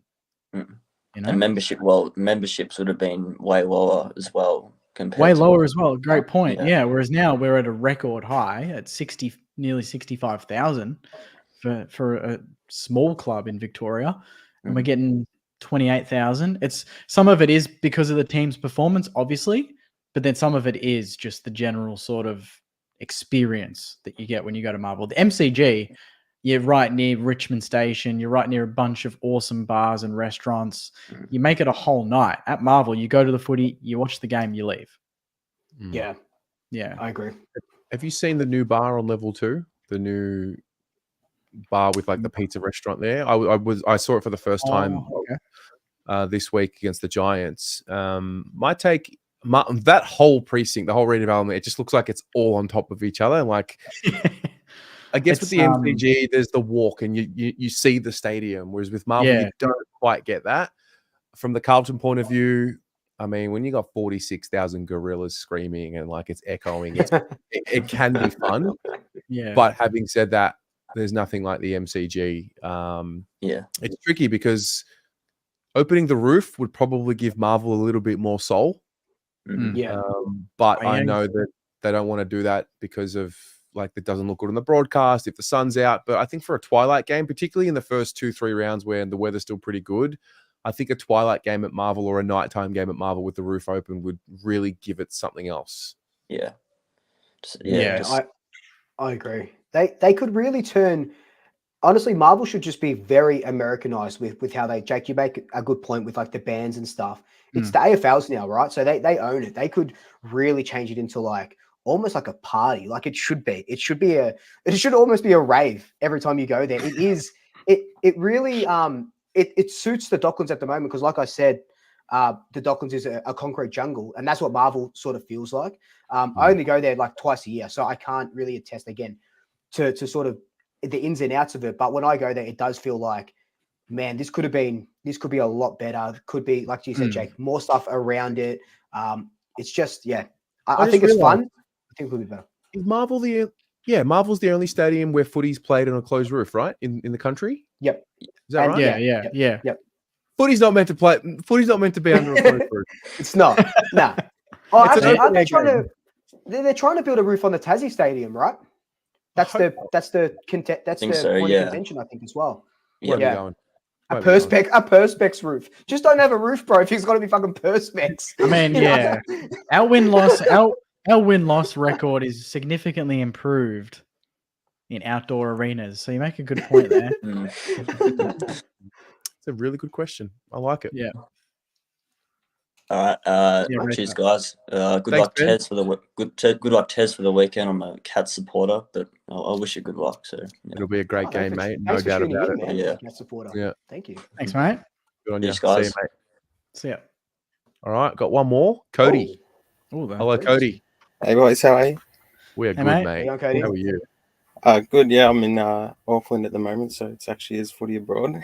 Hey, love it. Love that. Yeah. Love that for us. Sorry, what have I done here? Sorry. Just remove the two of you. It's fine. Yeah, but I guess my question. I'm also a Cats man as well, so I can't tell. Nice. Yikes. But yeah, I guess my question is around.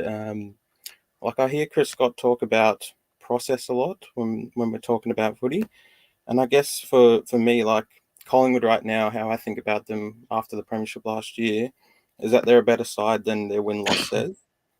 But I guess just my question's around whether the win-loss is real or do we react too much to win-losses and things like that? Oh, mate, That's I a love really good question. point. Yeah, good question. Like, I think a good example of this is Brisbane. So they're 2-3 or 2-2. Yeah, 2-3. Yeah. 2-4? Nah, 2-4, or aren't whatever they are. They're 2-4. Yeah, Yeah. I think they might be. They got 2 wins. I do think they're a better team than their 2 wins. Well, obviously they're just playing the grand final, right? They are a better team. Some things don't go their way. They lose that Carlton game by a point. The Gabba isn't a fortress anymore. So a couple kicks either way, and it goes their way.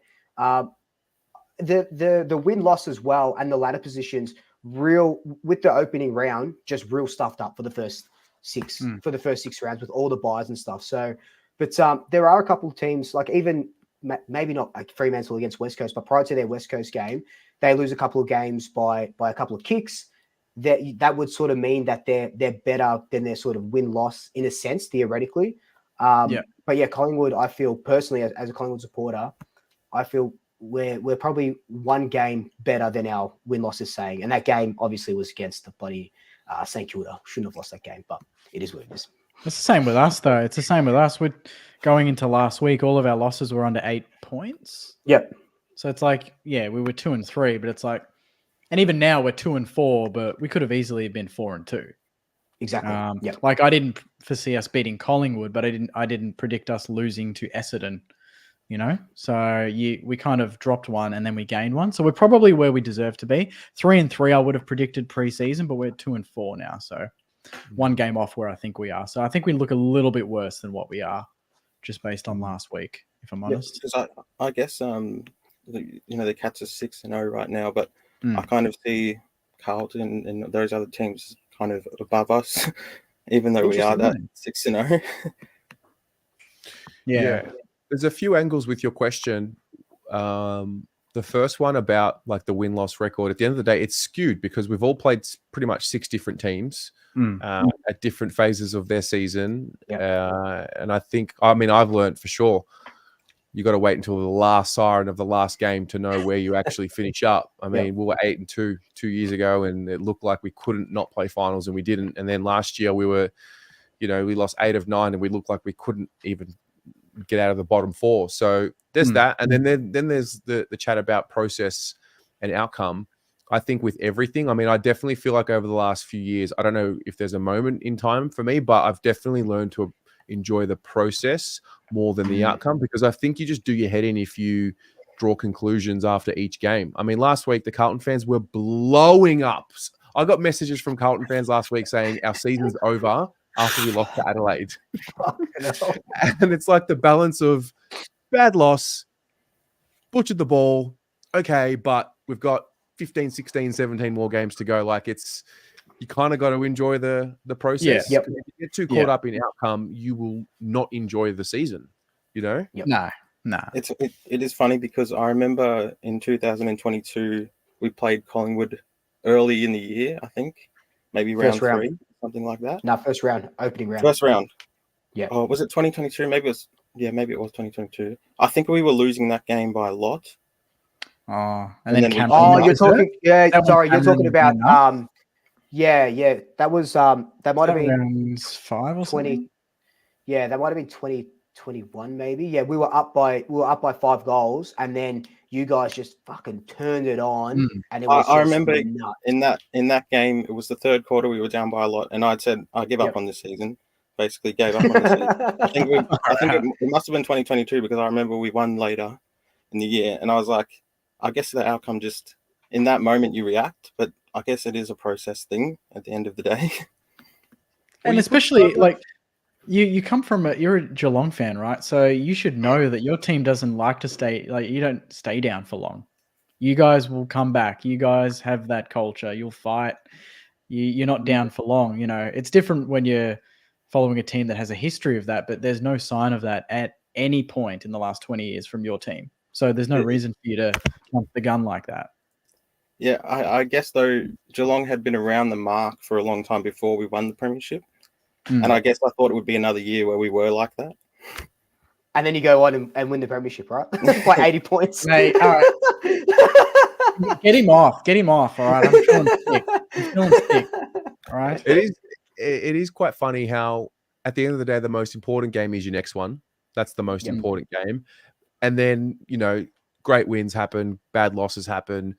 At the end of the day, we're all just trying to bank points to make finals. And then at the end of the day, what happens between round 1 and 24 is almost irrelevant because you've got to win finals. You've got to win the granny. Like, it's so weird. We get so caught up in the week to week, and rightly so. But at the end of the day, it's 4 points. And then you just got to get to September and win then.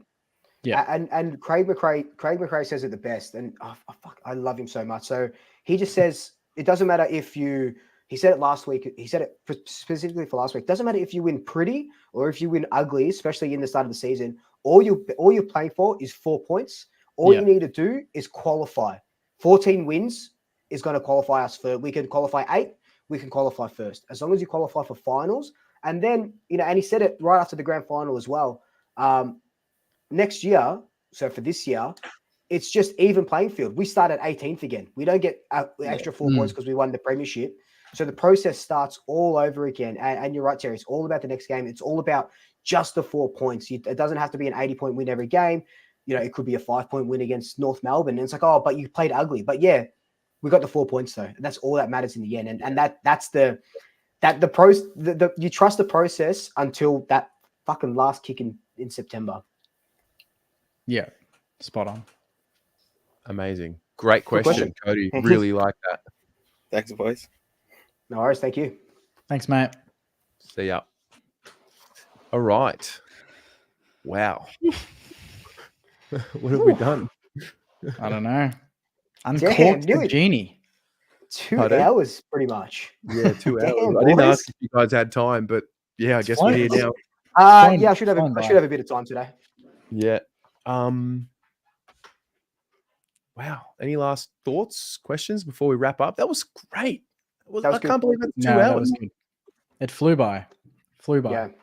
Yeah. It was fun. And we actually did get a footy abroad from Auckland. How good's that?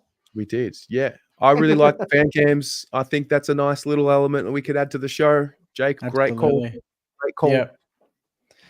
Get the fans on. Throw us some hard questions. Mm-hmm. Beautiful. And next week we revisit our locks, our certainties or upsets. Sorry. Oh yeah, the upsets. So I've got the Saints. Jake, you got North. Don't let me down, mate. Come on. I'm setting it all up. I'm going to fully commit. I am tipping them.